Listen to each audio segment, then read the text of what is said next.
Je m'appelle Lauren Mitchell, et depuis toujours, je vis dans l'ombre d'une personne qui ne manquait jamais une occasion de faire des commentaires sur mon physique. Elle me traitait de grosse ou plaisantait en disant que j'avais l'air plus large dans certaines tenues. Pourtant, à chaque fois que je réagissais, elle insistait sur le fait que c'était juste pour rire et que j'étais simplement trop sensible. Je m'obstinais à la croire, car c'était plus facile que d'admettre à quel point ces mots me blessaient. Pendant des années, je me suis dit que ça irait mieux si je me taisais. Je me persuadais que les moqueries s'estomperaient avec l'âge. Au lieu de cela, elles se sont aggravées, se transformant en petites remarques qui me poursuivaient à chaque anniversaire, réunion de famille, et même lors de brèves visites. J'essayais de faire comme si de rien n'était, mais quelque chose en moi a finalement basculé le jour où j'ai découvert des messages qu'elle n'avait jamais voulu que je lise. La façon dont elle parlait des personnes qui lui faisaient confiance révélait une facette d'elle que je n'avais jamais voulu imaginer, et, dissimulé dans ces lignes, se trouvait un commentaire à mon sujet qui a dissipé mes dernières hésitations. Je savais que je devais arrêter de faire comme si de rien n'était. J'ai donc pris une décision qui allait tout changer entre nous. J'ai publié les captures d'écran sur ma page et je l'ai identifié sans hésiter. Sa réaction m'a tout de suite fait comprendre que la suite ne serait pas simple. Si vous voulez savoir comment les choses se sont déroulées, restez avec moi. N'hésitez pas à partager vos impressions plus tard et à me dire ce que vous auriez fait à ma place. En grandissant, j'ai eu l'impression que tout commençait plus tôt que je ne le comprenais. J'ai vite réalisé que ma sœur était celle que l'on complimentait sans hésiter, tandis que j'étais celle que les proches comparaient d'une manière qui n'était jamais tendre. Dès que Megan arrivait à une réunion de famille, les compliments affluaient, et je restais toujours à ses côtés, écoutant les remarques subtiles sur nos différences physiques. Ces commentaires n'étaient jamais dirigés contre elle de façon négative, mais ils s'adressaient toujours à moi sur un ton qui me faisait me sentir un peu plus petite chaque année. Megan avait une assurance qui illuminait une pièce sans effort, et je voulais croire qu'elle utilisait son rayonnement pour m'attirer à elle. Au lieu de cela, elle se servait de cette assurance pour pointer du doigt tous les détails qui me complexaient, surtout mon apparence. Elle tirait sur les manches de mes chemises quand elles étaient mal coupées et riait en me disant que je devrais essayer quelque chose de plus flatteur, avant de me pousser vers un miroir qui reflétait toutes mes insécurités que je n'avais pas encore appris à dissimuler. Quand je me brossais les cheveux le matin, elle faisait remarquer qu'ils n'étaient jamais lisses. Quand j'essayais une nouvelle tenue, elle insistait sur le fait que mes hanches paraissaient plus larges. Chaque remarque était formulée sur un ton qu'elle qualifiait de taquin, ce qui rendait difficile de me défendre sans être accusée d'exagérer. Ma mère adorait l'énergie de Megan et me disait souvent que les sœurs se taquinaient pour s'amuser. Maman insistait sur le fait que je devais me détendre, car être susceptible ne ferait que me rendre malheureuse plus tard. J'espérais qu'elle avait raison, même si une petite voix en moi souhaitait qu'elle dise à Megan d'arrêter de se moquer de mes complexes. Maman la reprenait rarement, et j'ai appris que le silence était le meilleur moyen de maintenir la paix à la maison, même si ce silence me donnait l'impression d'être invisible. L'événement qui a tout changé s'est produit lors d'une grande fête d'anniversaire en famille. J'avais alors 13 ans. C'était chez ma tante, et le salon était bondé de parents à qui je parlais à peine. Au moment des photos, quelqu'un a demandé à Megan et moi de poser ensemble. Au lieu de simplement poser, elle m'a poussé en avant et a plaisanté fort en disant que je devrais me mettre au fond car mon visage était plus rond et risquait de prendre toute la place sur la photo.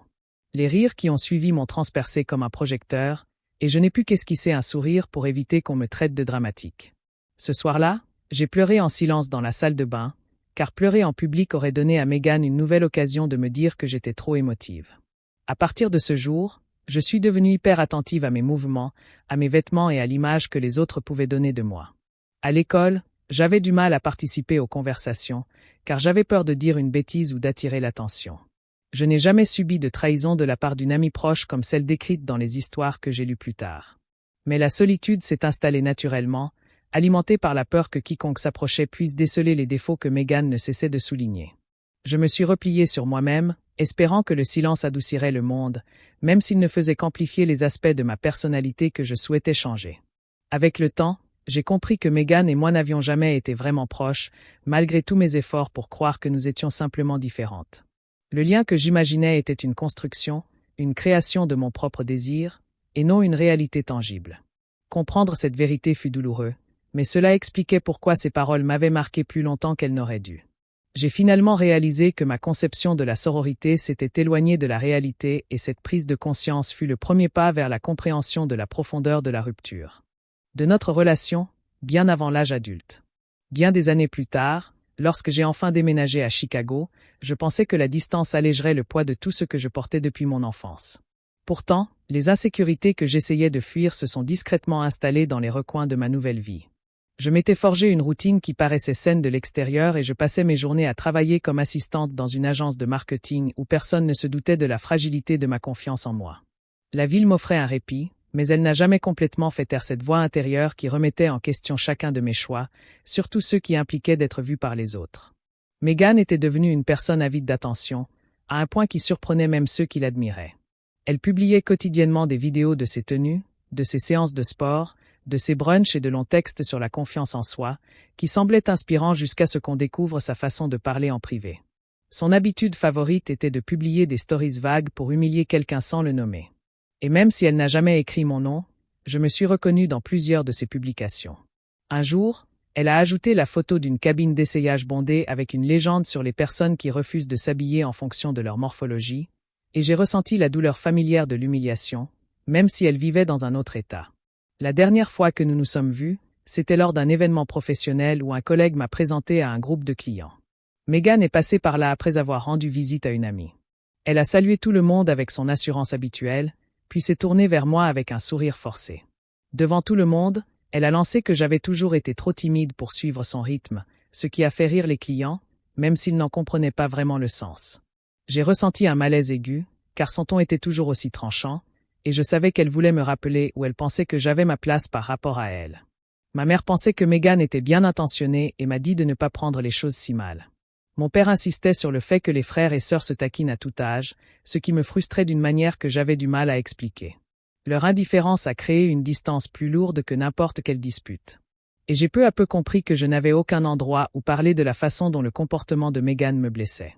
Quand j'ai essayé d'expliquer que ces remarques n'étaient pas de simples plaisanteries, maman m'a rappelé que Megan avait toujours été expressive et que je devais mieux la comprendre. Je me suis demandé pourquoi la compréhension ne pouvait aller que dans un seul sens, et cette pensée m'a longtemps obsédée après notre conversation. Son comportement en ligne est devenu plus incisif avec le temps. Elle a publié une vidéo sur les personnes qui cherchent la validation par le silence. Et même si la description était vague, j'ai compris qu'elle faisait référence à ma tendance à me replier sur moi-même dès qu'elle me mettait mal à l'aise. Elle publiait des citations motivantes sur la maîtrise de son histoire, tout en façonnant la mienne de manière à me faire passer pour timide ou fragile. J'essayais de les ignorer, mais chaque publication donnait l'impression qu'elle resserrait son emprise invisible sur mon estime de moi, rendant de plus en plus difficile de me convaincre qu'elle me traiterait un jour avec respect. Le déclic s'est produit un week-end où elle a publié la photo d'un album photo d'enfance. Elle a écrit en légende que certaines personnes ne sortent jamais de leur phase maladroite. Et même si elle avait utilisé un emoji rire pour adoucir le ton, j'ai immédiatement reconnu la photo. Elle avait été prise le soir de l'anniversaire de famille qui me hantait depuis des années. L'avoir transformé ce moment en divertissement pour des inconnus m'a fait prendre conscience d'une vérité amère que je ne pouvais plus ignorer, et j'ai compris que la distance entre nous était devenue impossible à ignorer. Un soir de week-end, tard, en passant chez Megan, je ne m'attendais à rien de plus compliqué que de récupérer un petit carton dont ma mère avait besoin le lendemain matin. La maison était inhabituellement calme quand je suis entré, et Megan m'a appelé depuis la cuisine pour me dire que je pouvais prendre le carton dans son bureau, en bas. Je me suis dirigé vers la pièce, toujours absorbé par mes projets pour le lendemain, sans me douter que quelque chose de bien plus lourd qu'un carton m'attendait sur son bureau. Son téléphone a vibré au moment où j'ai ouvert le tiroir, et l'écran s'est illuminé d'une notification de conversation de groupe. Megan avait l'habitude de garder son téléphone à portée de main, alors le voir m'a paru étrange. L'aperçu du message afficha une série d'émojis rieurs, suivi d'un commentaire qui attira mon attention avant même que je puisse détourner le regard. J'essayais de respecter sa vie privée, mais la première phrase était si visible à l'écran qu'il m'était impossible de l'ignorer. Le commentaire venait de son amie Ava, qui m'avait toujours paru chaleureuse et accueillante. Elle avait écrit une blague sur Jenna, une collègue de Megan, et Megan avait répondu par un message plus long, de plus en plus acerbe. Son ton exprimait un mépris que je pouvais difficilement concilier avec l'image soignée qu'elle affichait en ligne. Je savais que les frères et sœurs se défoulaient parfois sur les autres, mais la joie qu'elle manifestait me troublait. Puis la conversation continua de défiler, les notifications s'accumulant les unes sur les autres, et l'atmosphère passa de désagréable à cinglante. Un nouveau commentaire apparut, mon nom écrit en toutes lettres. J'en ai eu le souffle coupé en lisant la phrase suivante. Megan avait écrit une remarque si brutale que c'était comme une gifle, me décrivant en des termes qui exploitaient toutes mes insécurités. Elle s'était moquée de ma façon de m'habiller et avait répété un surnom qu'elle utilisait quand nous étions enfants, en faisant une blague pour Ava et Jenna. Leurs rires se succédaient, créant un flot de réactions qui me nouait l'estomac. Je restais figé près de son bureau, incapable de comprendre comment elle m'avait si facilement ridiculisé devant des personnes qui me connaissaient à peine. Plus je fixais l'écran, plus la honte m'envahissait.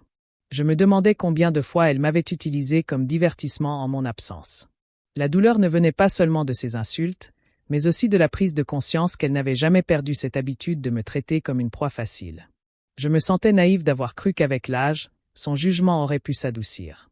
Au lieu de cela, elle avait simplement trouvé de nouveaux moyens de l'affûter. Un instant, j'ai hésité à raccrocher et à partir. Ma main hésita au-dessus du tiroir, et tout mon être me recommandait la prudence, car je savais que franchir cette limite anéantirait le fragile fragment que je m'efforçais encore de préserver. Elle n'a jamais reconnu la gravité de la situation et s'est au contraire efforcée de se présenter comme la victime. Mon père a fini par appeler et son ton se voulait neutre. Il m'a encouragé à supprimer la publication car il pensait que la situation s'apaiserait si je prenais du recul. Il a suggéré que les problèmes familiaux devaient rester privés et le ton désinvolte qu'il employait contrastait étrangement avec l'impact que ces messages avaient eu sur ma confiance en moi pendant des années. J'écoutais chaque appel et chaque message avec un détachement croissant. Les réactions révélaient à quel point nos relations étaient devenues fracturées. Et plus il parlait, plus il devenait évident que ma décision de révéler la vérité avait mis au jour des problèmes bien plus anciens que les captures d'écran elles-mêmes. Quand mon téléphone a enfin cessé de vibrer, j'ai compris que ce qui subsistait entre Megan et moi avait franchi une limite irréversible. Quelques jours plus tard, nos proches ont été convoqués chez mes parents pour ce qu'ils appelaient une discussion familiale. Je suis arrivé avec un étrange sentiment de calme, comme si la tempête était déjà passée pour moi, alors que pour les autres, elle commençait à peine à se faire sentir. Megan était assise au milieu du salon, les yeux rouges, signe qu'elle avait retenu ses larmes pendant des heures, et ma mère se tenait à côté d'elle, le visage crispé, exprimant davantage du jugement que de l'inquiétude. Un silence pesant régnait dans la pièce jusqu'à ce que mon père me demande de m'asseoir pour qu'il puisse commencer. Megan a pris la parole la première, d'une voix tremblante qui sonnait faux. Elle a prétendu que je l'avais humiliée sans raison et a insisté sur le fait que les messages avaient été sortis de leur contexte. Elle a affirmé m'avoir toujours soutenue et a présenté la situation comme un malentendu créé par des personnes extérieures qui cherchaient à nuire à notre relation. L'attention qu'elle portait à sa propre détresse était accablante. Pourtant, je suis restée silencieuse pour la laisser parler, car je voulais que tout le monde entende jusqu'où elle allait pousser sa version de la vérité. Quand elle s'est enfin arrêtée, papa m'a demandé si j'avais quelque chose à dire. J'ai expliqué que mon message n'était pas une attaque impulsive, mais le fruit d'années de commentaires qui avaient miné ma confiance en moi. J'ai parlé des fois où elle avait critiqué mon physique, des innombrables fois où elle avait réduit mes complexes à des plaisanteries, et des nombreuses situations où j'avais fait semblant de ne pas remarquer ses moqueries. Ma voix ne tremblait pas malgré le poids des souvenirs, et j'ai décrit à quel point ces mots avaient profondément marqué mon image de moi-même. Megan a essayé de m'interrompre à plusieurs reprises. Mais papa lui a dit d'attendre que j'aie fini. Avant que le calme ne revienne, ma tante Marlène s'est levée du canapé avec une détermination qui a surpris tout le monde. Elle a dit qu'elle avait observé cette situation pendant des années et qu'elle était restée silencieuse par respect pour mes parents, même si elle comprenait maintenant que son silence avait protégé la mauvaise personne. Elle a affirmé clairement que Megan avait franchi les limites bien avant l'apparition des captures d'écran et que ma réaction n'était pas malveillante, mais justifiée. La franchise de son ton dissipa la tension, et l'expression de Megan passa de la blessure à la colère dès qu'elle réalisa qu'elle avait perdu le contrôle de la situation. L'atmosphère se tendit encore davantage lorsque Liam s'éclaircit la gorge. Il confia avoir observé un comportement similaire chez Megan en privé et se sentit coupable de ne pas avoir parlé plus tôt. Il n'avait pas encore tout révélé. Les bribes qu'il laissa échapper suffirent à créer un malaise général. Le visage de Megan se crispa d'inquiétude tandis que chacun assimilait ses paroles. Elle tenta de le discréditer en parlant de trahison, mais sa voix se brisa, trahissant davantage de peur que d'indignation. La conversation dégénéra lorsque Megan s'écria « Rien de tout cela ne serait arrivé si je n'étais pas si sensible à mon apparence. » Elle le dit avec une amertume qui surprit même ses partisans, et l'insulte fut si violente qu'elle plongea la pièce dans un silence complet. Sa mère posa une main sur son épaule pour tenter d'apaiser les tensions, mais le mal était fait. Le changement d'atmosphère fut immédiat, car chacun comprit que Megan venait de dévoiler la part d'elle-même qu'elle s'était tant efforcée de dissimuler. Je me suis levé sans attendre de réponse. La prise de conscience que je n'avais plus besoin de la validation de ceux qui refusaient de m'écouter m'a procuré un soulagement qui a soutenu chacun de mes pas vers la porte. Personne n'a tenté de m'arrêter, car ils avaient enfin compris que mon silence n'avait jamais été un consentement. Il n'était que l'expression de l'épuisement, et j'en avais assez de le porter. 3 jours après la réunion de famille, je me suis réveillée avec une lourdeur sourde, différente de la tristesse qui m'accablait depuis des années. Elle ne pesait plus comme avant, mais s'était installée, laissant place à une clarté qui aiguisait chaque pensée. J'ai erré en silence dans mon appartement, consciente qu'un changement s'était opéré en moi depuis l'instant où j'avais quitté ce salon. Les émotions qui m'ont accompagné ce jour-là sont venues par vagues plutôt que par spirales, me faisant comprendre que j'avais enfin atteint le point où je pouvais tout regarder sans sourciller. Au fil de la matinée, j'ai repassé en revue les schémas qui avaient façonné ma relation avec Megan. J'ai repensé aux premières années où ses remarques se dissimulaient sous des taquineries, puis aux innombrables moments, à l'âge adulte, où elles étaient devenues plus acerbes. Ces souvenirs ne m'ont pas submergé, comme à l'accoutumée. Au contraire, ils se sont organisés en une séquence révélant comment chaque blessure avait été ignorée au nom de la paix. Revoir ces années dans l'ordre m'a fait prendre conscience à quel point j'avais sous-estimé les dégâts du silence, et cette réalisation a rendu la décision que j'avais tant repoussée inévitable. J'ai ouvert mon téléphone et quitté la conversation de groupe familial sans hésiter. Le petit clic du bouton de sortie a procuré un soulagement inattendu, comme si une pièce longtemps étouffante pouvait enfin respirer. Je suis allé à mon bureau et j'ai commencé à rassembler les documents que je conservais par commodité, les classant dans des dossiers pour les mettre hors de vue. Rompre les derniers vestiges d'une relation qui n'avait jamais offert la sécurité que je feignais d'exister me semblait symbolique. Une phrase s'est formée dans mon esprit, ferme et directe, et je l'ai envoyée à Megan sans lui laisser le temps d'instrumentaliser le silence qui nous séparait. J'ai écrit que j'en avais assez entendu et que je ne tolérerais plus aucun manque de respect. J'avais besoin de prendre mes distances pour me protéger. Le message était concis, car je ne voulais rien en retour, pas même une confrontation finale. Une fois envoyé, j'ai effacé toute notre conversation, ne souhaitant plus revivre cette période de ma vie où je m'efforçais sans cesse d'obtenir un minimum de gentillesse. Assise devant mon ordinateur portable, j'ai rédigé un courriel à mes parents. Les mots me venaient lentement, façonnés par les années passées à minimiser mes expériences pour qu'ils ne me trouvent pas excessives. J'y expliquais combien de temps j'avais enduré les remarques de Megan et à quel point elles avaient affecté mon estime de moi. J'écrivais aussi que je ne me sentais plus responsable du maintien d'une relation fondée sur mon silence. En cliquant sur « Envoyer », j'ai réalisé que j'avais dit tout ce que je craignais qu'il refuse d'entendre. Tyler est arrivé cet après-midi-là avec les courses et une compréhension silencieuse plus réconfortante que n'importe quelle parole rassurante. Nous avons brièvement parlé de la réunion de famille. Son écoute attentive m'a permis de garder les pieds sur terre. Quand j'ai évoqué l'idée de déménager, sa réaction a été immédiate. Il a proposé de m'aider à chercher un nouvel appartement et a insisté sur le fait qu'il voulait que j'aie un espace où mes limites seraient respectées sans discussion. Son soutien a transformé cette transition, la faisant ressembler moins à une fuite qu'à un pas vers un mieux-être. Comme prévu, Megan a réagi peu après par un message rempli d'accusations. Elle prétendait que je l'abandonnais, affirmait que les captures d'écran déformaient ses intentions et laissait entendre que j'exagérais ma souffrance pour attirer l'attention. Le ton familier de ses paroles n'avait plus aucun effet sur moi. J'ai lu le message, j'ai reconnu le schéma que j'avais entretenu pendant des années et je l'ai bloqué sans hésiter. Ce geste a été définitif comme aucun autre. J'ai aussi bloqué mes parents, non par colère, mais parce que j'avais besoin de prendre du recul pour me reconstruire sans avoir à justifier mes choix. La seule personne avec qui je suis resté en contact était Marlène, dont la franchise m'avait rappelé que je n'étais pas impossible à comprendre. Elle m'a envoyé un petit message pour me dire qu'elle était fière de moi, et ces mots ont apaisé la douleur qui s'était installée là où elle s'était nouée. Le soir venu, le poids du passé s'est allégé, et pour la première fois depuis des années, le calme qui m'entourait n'était plus synonyme de solitude. C'était comme un espace où je pouvais respirer. Un mois après avoir pris la décision de rompre les liens, une sérénité tranquille a rythmé mes journées d'une manière inédite. Ce changement semblait presque irréel, tandis que je trouvais enfin un rythme qui m'appartenait. Chaque matin commençait par la même respiration lente que ma thérapeute m'avait apprise lors de notre première séance. Cette simple routine manquerait suffisamment pour apaiser le tumulte qui régnait autrefois dans ma tête. La thérapie est devenue un lieu où j'ai exploré les raisons pour lesquelles j'avais enduré tant de souffrances pendant tant d'années. Ce processus m'a permis de me défaire de l'habitude de me blâmer dès que quelqu'un d'autre se comportait mal. Ce travail était parfois douloureux. Pourtant, chaque avancée apportait la clarté dont j'avais cruellement besoin. Pendant ce temps, les conséquences de l'affaire Megan se sont rapidement fait sentir.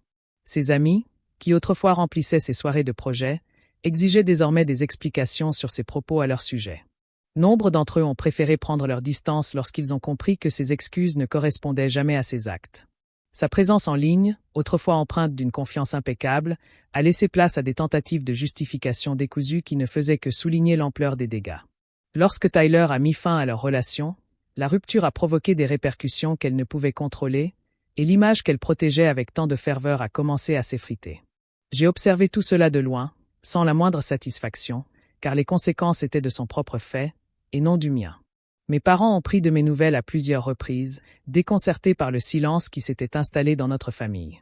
Leurs messages oscillaient entre inquiétude et pression latente, mais j'ai maintenu mes distances. Dans un dernier courriel, j'ai expliqué que j'avais besoin de prendre du recul pour guérir, et que toute possibilité de reconstruction exigerait une responsabilité qu'ils n'avaient jamais été disposés à assumer. La déception de leur réponse m'était familière, même si elle n'avait plus le pouvoir d'influencer mes décisions. Pour la première fois, j'ai privilégié mon bien-être au confort des apparences, et ce choix m'a semblé indéniablement juste. Emménager dans mon nouvel appartement fut une autre victoire discrète. L'espace était petit, baigné d'une douce lumière l'après-midi, et sa simplicité m'offrait une paix que je n'avais plus connue depuis l'enfance. J'ai déballé mes affaires, plaçant lentement chaque objet là où il semblait utile plutôt que par obligation. Marlène est venue un week-end m'aider à monter mes étagères, et sa présence m'a rappelé qu'une famille pouvait exister sans souffrance. Elle n'a jamais cherché à me convaincre de renouer avec la dynamique que j'avais laissée derrière moi, et son soutien m'a aidé à comprendre que prendre mes distances n'était pas un acte de cruauté, mais un acte de survie. Mon travail s'est également amélioré une fois libéré du poids de la tension constante. J'abordais mes tâches avec plus de clarté et prenais la parole en réunion avec une assurance que j'avais oubliée. Mes collègues ont remarqué le changement, sans en connaître l'origine, et leurs encouragements ont renforcé le sentiment de stabilité que je cultivais chaque semaine. L'absence de chaos m'a révélé l'énergie que j'avais dépensée à gérer des blessures émotionnelles qui n'étaient pas les miennes. Les soirs où, assise près de la fenêtre avec une tasse de thé, je repensais aux événements qui m'avaient mené jusque-là. Au lieu de regret, j'ai éprouvé du soulagement en sachant que j'avais enfin respecté mes propres limites. Megan continuait de me reprocher chaque épreuve. Pourtant, son refus d'assumer ses responsabilités ne faisait que confirmer la nécessité de notre départ. Rompre les liens n'a pas effacé notre histoire, mais m'a permis de choisir la paix plutôt que de m'enfermer dans un cycle infernal de souffrance. À la fin du mois, j'ai réalisé que ma vie ne tournait plus autour de l'anticipation. Des humeurs d'autrui ni de la crainte d'un nouveau coup dur déguisé en plaisanterie.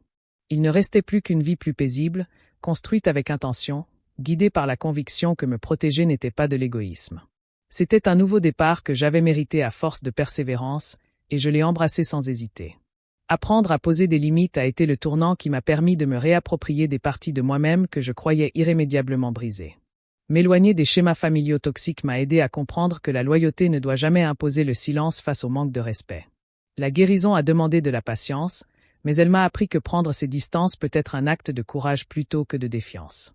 La paix s'installe lorsque nous cessons de nous conformer à des relations qui n'ont jamais été faites pour nous. Thank you for staying with me until the end of this story. Your time and attention mean more than I can express, and I appreciate every listener who creates space for stories like mine.